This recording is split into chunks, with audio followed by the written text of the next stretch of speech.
matter, and I'm a patriot, and I believe in our constitutional right to get out and express ourselves, and I want the feds out of our town. Is this your first?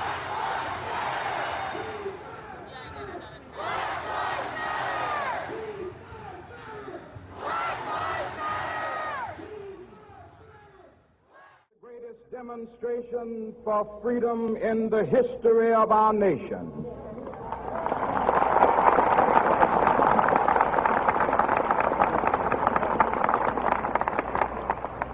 Five score years ago, a great American in whose symbolic shadow we stand today signed the Emancipation Proclamation. This momentous decree came as a great beacon light of hope to millions of Negro slaves who had been seared in the flames of withering injustice. It came as a joyous daybreak to end the long night of their captivity. But 100 years later, the Negro still is not free. 100 years later, the life of the Negro is still sadly crippled by the manacles of segregation and the chains of discrimination. 100 years later, the Negro lives on a lonely island of poverty in the midst of a vast ocean of material prosperity. 100 years later. 57 years ago, civil rights leader Dr. Martin Luther King Jr. gave his famous "I Have a Dream" speech on the steps of the Lincoln Memorial, surrounded by thousands of Black Americans and white Americans who supported his dream. The first words of Dr. King's 17-minute speech, when placed in today's context, still ring true for so many Black Americans. Much more has to be done to reckon with the legacy of slavery and dismantle systematic racism in the United States. Looking at the history of the American continent, captive and free American people were likely present in the Americas as early as the 1400s. However, the history of African Americans in what would later become the United States is marked by the arrival of a ship carrying the first group of enslaved Africans, who were captured in Angola and brought to the English colony of Virginia in 1619. That ship's arrival initiated the long, brutal chapter of slavery in our history and deeply influenced the way our country was formed. Many chapters followed, such as abolitionism and the Underground Railroad, the Civil War era and Reconstruction, the Jim Crow era, and the Civil Rights Movement. Flash forward a few decades, we witness the start of a new chapter. Black and Afro-Latinx women organizers Alicia Garza, Patrice Colors, and Opal Tometi catalyzed a new movement. What started in 2013 as a hashtag on social media after the acquittal of George Zimmerman in the shooting death of an African-American teen, Trayvon Martin, became a social movement and then an organization with global influence, Black Lives Matter. These three words that carry a powerful meaning for the Black communities across the country, a movement that is in response to every action of police brutality and every act of racism and oppression against Black people. A movement that is constantly calling for healing, transformation, celebration, and mainly the freedom that Dr. Martin Luther King, Malcolm X, Dorothy Height, Marvel Cook, and many other civil rights leaders have dreamed of for so many years for Black Americans.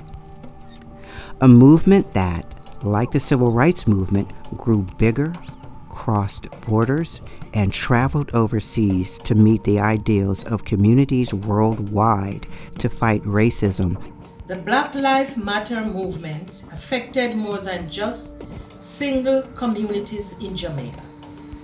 It affected the whole island. Even though the majority of Jamaicans' population is black or dark-skinned, colorism is a large issue. After the killing of George Floyd, Jamaicans responded by protesting. In relation to the Black Lives Matter movement and the more recent event of the killing of George Floyd, here in Trinidad and Tobago, there were protests and demonstrations in front of the United States Embassy, Port of Spain, in solidarity with the Black Lives Matter movement in the United States. The anti-racist movement has a whole lot of impact in our discussion, in the sense that a lot of people will have different notions about people with a different color apart from black, and that will go a long way to disturb even their movement in the country because of the happenings in the United States. I feel the Black Lives Matter movement has it's really opened my eyes, and it showed people's true colors, because the movement, when people are like all lives matter, or they want to respond negatively about it, or classify everybody who believes that Black Lives Matter as a rioter or a looter, I think it's just a way of them not wanting people of color to be equal. You know, it's more like fear to me. The civil rights movement in the US was a massive inspiration for the civil rights movement here in the north of Ireland during the late 60s. Dr. King and his activists helped enable the pursuit of civil rights equality, which resulted in the Section 75 law and statute here, which ensures everyone should have equal access and opportunities. There was a civil rights activist from Ireland who met Dr. King in the US, which resulted in them adopting Dr. King's strategies, which helped secure civil rights equality here in the north of Ireland. This is massively relevant in today's context. I've never seen so many young people who are eager to understand the systemic oppression of people of colour in the US and globally. In relation to education, policing and violence, this movement has created an organic educational tool for everyone. It's really important to note that anti-racist movements are not new, that there is a trajectory over time in American history. And so this has been going on for a very, very, very long time, right? We see peaks at different moments, and particularly right now. And, and we have this sort of advent of video being everywhere now. And so what has been happening in America is now becoming documented in a different way so that everyday people can see it. As Dr. King stated in his speech, it's been a long road for Black communities in the United States to overcome segregation, prejudice, and hatred. Race and ethnicity have always been controversial topics in American history for many historical reasons. According to recent research, 6 in 10 Americans say race relations are bad in the U.S. Racism causes a lot of issues in our community as far as employment or housing. It's crazy to me that, I'm trying to find a place to rent and people are cool until I show up to look at the place, or they hear me or know my name. They don't want to rent to a person of color. When my wife, who is a person of non-color, she can call anybody, talk to her, and they treat her completely different until I come. So small things like that is in our community is effects of racism. We have groups here that are trying to combat that, trying to work on the cause, fight for the cause. We started this group with pastors in local churches, because in the southern community and small communities, and they say that churches are the cornerstone of the community. So where's the best place to start? Christian people of God, to try to work together in their selective communities and try to move forward. Here in Pittsburgh, there exists a couple of groups of white folks who have come to understand their role in perpetuating white supremacy racism, right? We all have a role in it. And so these folks specifically have come together and pulled together other white people, other European people, to have those conversations. And I believe that those are the kinds of initiatives that are really necessary, because it's really not until white folks recognize the errors of their own ways and the ways in which they've really internalized white supremacy and then begin to do the kind of anti-racist work on their personal self as well as within the larger collective community, that we'll really start seeing some of the changes that are necessary, right? We need white people in all sectors and aspects of life, who work in government, people who work in schools, to recognize the ways in which things need to change and need to change quick and fast. How do race relations impact Black communities and the lives of Black people in countries around the world? Do they face the same issues that Black communities suffer in the U.S.? In my community, there is nothing like racism. We has a link with tribalism. We deal with tribes. I'm coming from tribe A, and I'll be having a different view of tribe B. So we don't deal with racism in Ghana. In terms of racism in Trinidad and Tobago, there is cause for concern due to the recent racial tensions displayed during discussions and public racial comments leveled against one ethnic group from another ethnic group.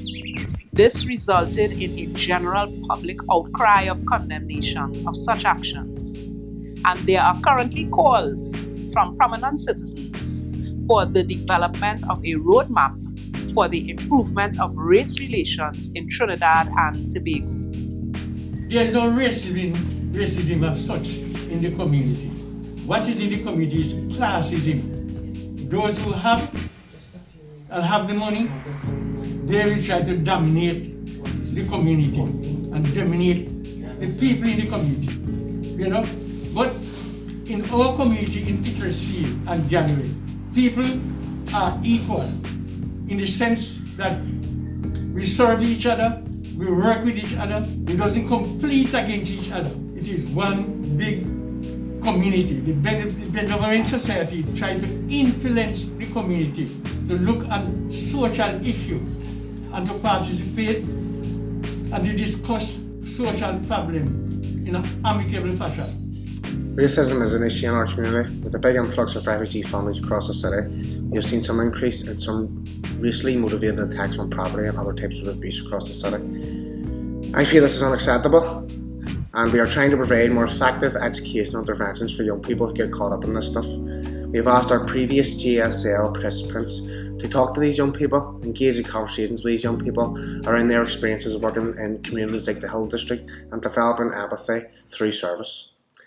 In many places, news outlets only focus on trauma in Black communities, but the struggles Black communities have experienced in the U.S. throughout history have not stopped Black culture from flourishing or Black people from celebrating their heritage and identities publicly.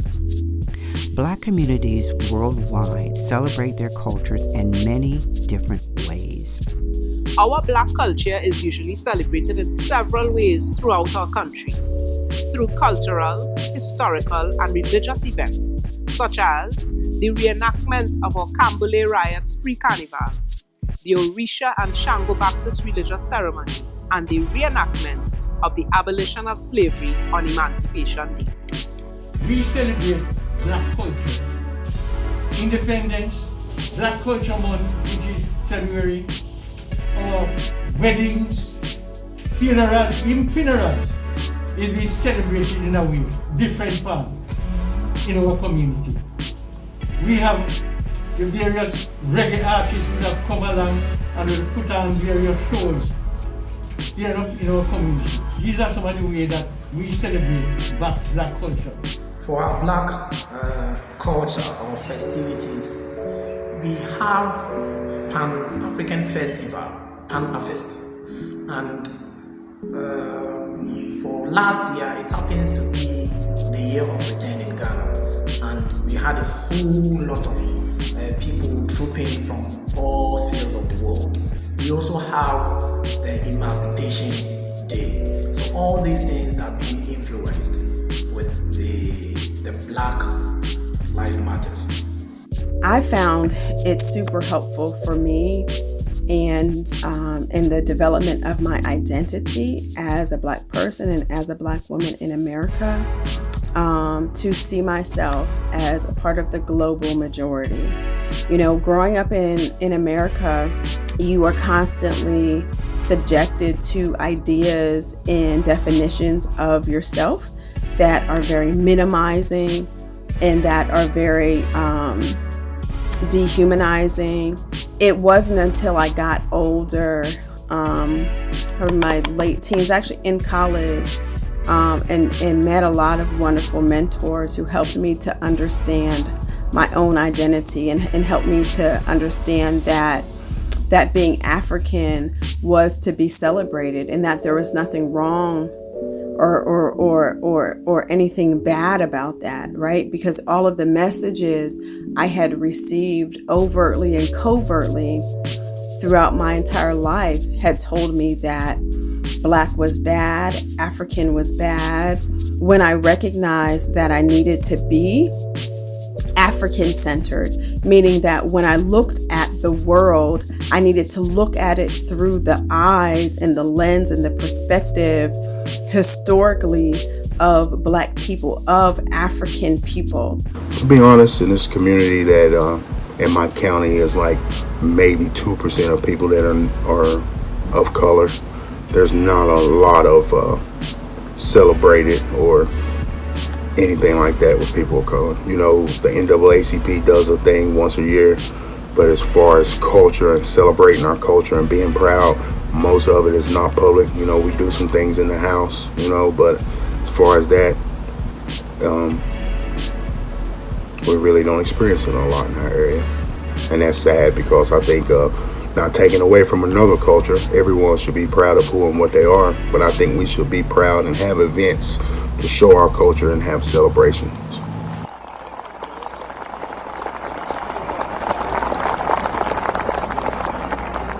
So even though we face the difficulties of today and tomorrow, I still have a dream. It is a dream deeply rooted in the American dream.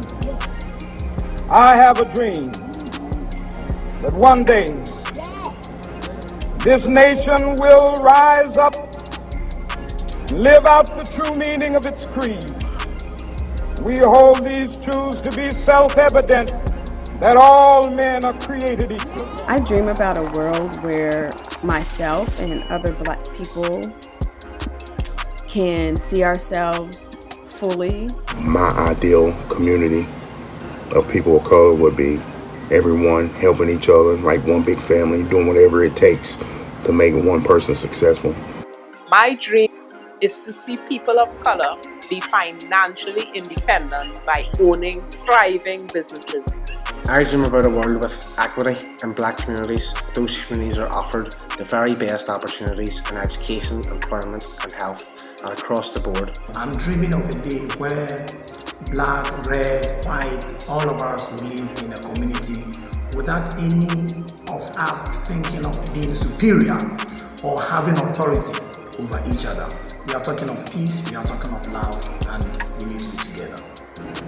I dream about a world that one day will be united as one nation that will put color, class, and racism behind it and step forward and recognize that out of many, we are one. The dream shared by Dr. Martin Luther King Jr. in his speech, also dreamt by hundreds of thousands of Black leaders throughout history, remains alive. We can see it in the work of Black activists and white supporters while protesting and demanding dignity, humanity, justice, and equality for Black communities. We can see it in the celebration and appreciation of Black arts and culture. We can see it here in the U.S.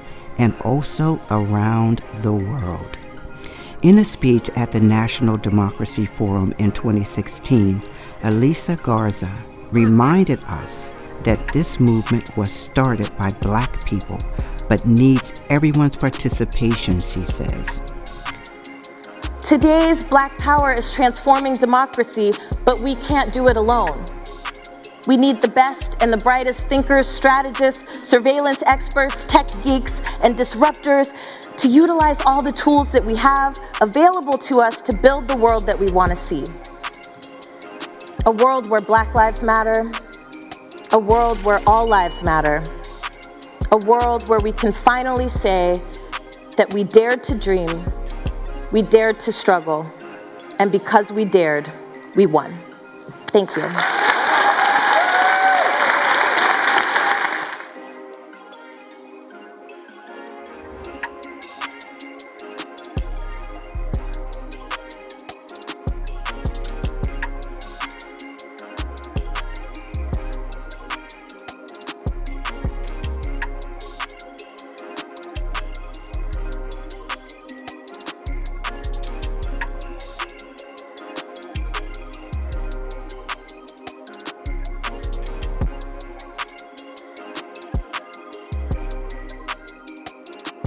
Nice folks, I just want to say the pleasure it was bringing you this documentary. We hope you enjoyed it, we hope you found it informative, and you also had a pleasure watching it.